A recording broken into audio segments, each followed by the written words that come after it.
എല്ലാവർക്കും നമസ്കാരം. ഞങ്ങളുടെ ഏറ്റവും പോപ്പുലറായ ഹാലോവിൻ സ്പെഷ്യൽ എപ്പിസോഡിന് ശേഷം ഒരുപാട് പേർ ഇതേപോലുള്ള വീഡിയോസ് ഇനിയും പ്രതീക്ഷിക്കുന്നു എന്ന് അറിയിച്ചിരുന്നു.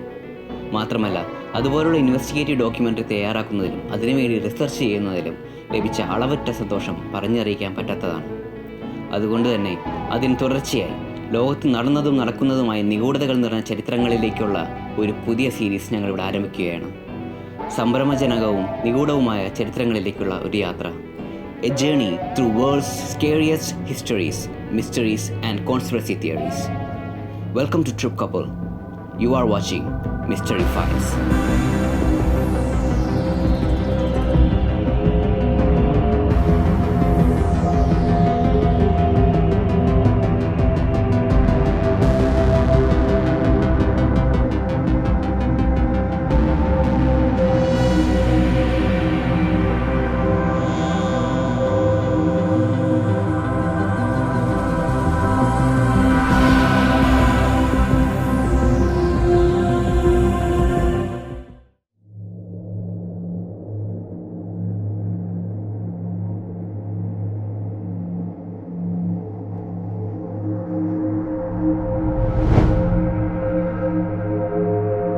ന്യൂയോർക്കിൽ നിന്ന് ഏകദേശം 100 മൈൽസ് ട്രാവൽ ചെയ്ത് ഞങ്ങൾ എത്തിയേക്കുന്ന ലോങ് ഐലൻഡ് എന്ന് പറഞ്ഞ ഐലൻഡിൻ്റെ ഏറ്റവും സദേൺ പാർട്ടിലായ മൗണ്ടോക്ക് എന്ന് പറഞ്ഞ സ്ഥലത്താണ്.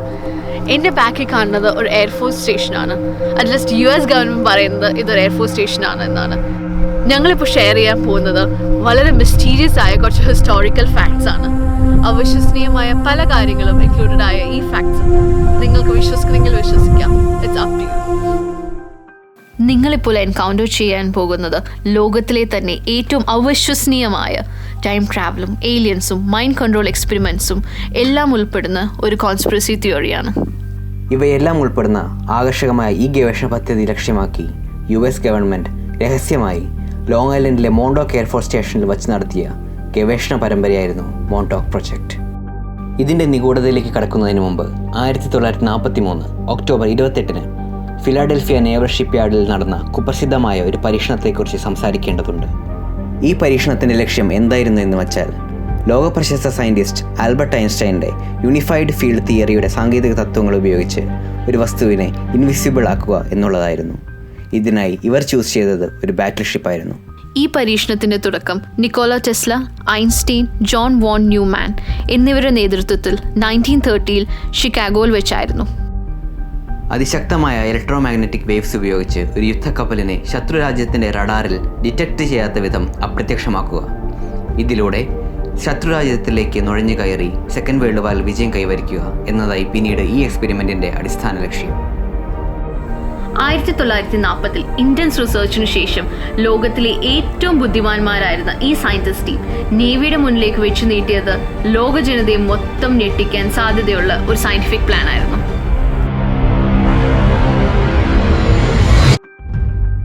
കേവലം റഡാർ ഇൻവിസിബിലിറ്റിയിൽ ഒതുക്കാതെ ഈ ബാറ്റിൽ ഷിപ്പിനെ ഫിസിക്കലി ഇൻവിസിബിൾ ആക്കാൻ ഇവർക്ക് സാധിക്കുമെന്ന് ഇവർ കണ്ടെത്തി.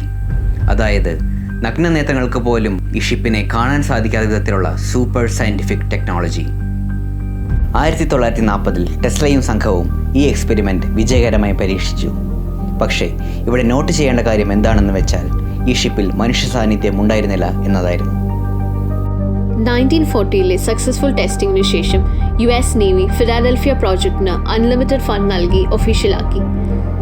അടുത്ത ഇവരുടെ ലക്ഷ്യം മനുഷ്യ സാന്നിധ്യമുള്ള ഒരു ഷിപ്പിനെ ഇൻവിസിബിൾ ആക്കുക എന്നതായിരുന്നു. ഇതിനായി US നേവി തിരഞ്ഞെടുത്തത് USS എൽഡ്രിഡ്ജ് എന്നൊരു ഡിസ്ട്രോയർ ഷിപ്പിനെയും 33 പേരടങ്ങുന്ന ഒരു ഷിപ്പ് ക്രൂവിനെയുമായിരുന്നു. ദുരൂഹമായ ചില കാരണങ്ങളാൽ ടെസ്ല ഈ പ്രോജക്റ്റിൽ നിന്ന് പിൻവാങ്ങി. US നേവിയോടും ജോൺ വോൺ ന്യൂമാനോടും ഈ എക്സ്പെരിമെന്റിന്റെ പ്രത്യാഘാതം ഗുരുതരമാകുമെന്ന് വാൺ ചെയ്തു. ഇതൊന്നും വകവെക്കാതെ US നേവിയും മറ്റ് സയന്റിസ്റ്റുകളും ഈ എക്സ്പെരിമെന്റുമായി മുന്നോട്ട് നീങ്ങി. ഇത്രയും കേട്ടത് വെച്ച് നിങ്ങൾക്ക് ഇത് അൺബിലീവബിൾ ആണെന്ന് ഫീൽ ചെയ്തിട്ടുണ്ടെങ്കിൽ, ഇനി നിങ്ങൾ കേൾക്കാൻ പോകുന്നത് ഈവൻ മോർ അൺബിലീവബിൾ. അടുത്തത് ഞങ്ങൾ വിവരിക്കാൻ പോകുന്നത് ഐ വിറ്റ്നസ് ആയിരുന്ന കാർലോസ് അലൻഡെ എന്ന ഡെക് ബോയുടെയും USS എൽഡ്രിഡ്ജ് ഷിപ്പിൽ ക്രൂ മെമ്പേഴ്സിനൊപ്പം ഉണ്ടായിരുന്ന Al Bielek and Duncan Cameron എന്ന സഹോദരന്മാരുടെ എക്സ്പീരിയൻസിനെ കുറിച്ചാണ്. 1943 ജൂലൈ 22 ഫിലഡൽഫിയ നേവൽ യാർഡിൽ എക്സ്പെരിമെൻറ്റ് ആരംഭിച്ചു. USS എൽറിഡ്ജ് ഡിസ്ട്രോയർ ഷിപ്പിലേക്ക് അതിശക്തമായ ഇലക്ട്രോമാഗ്നറ്റിക് വേവ്സ് കടത്തിവിട്ടു. According to Allende, the Navy used a variation of Albert Einstein's unified field theory, which at that point in time was supposedly uncompleted. And they used this unified field theory to bend light, to render the ship invisible because it was encased in this electromagnetic fog. നൂറുകണക്കിന് navy ഒഫീഷ്യൽസും സയന്റിസ്റ്റുകളും നോക്കി നിൽക്കെ USS എൽറിഡ്ജ് എന്ന destroyer ship അപ്രത്യക്ഷമായി.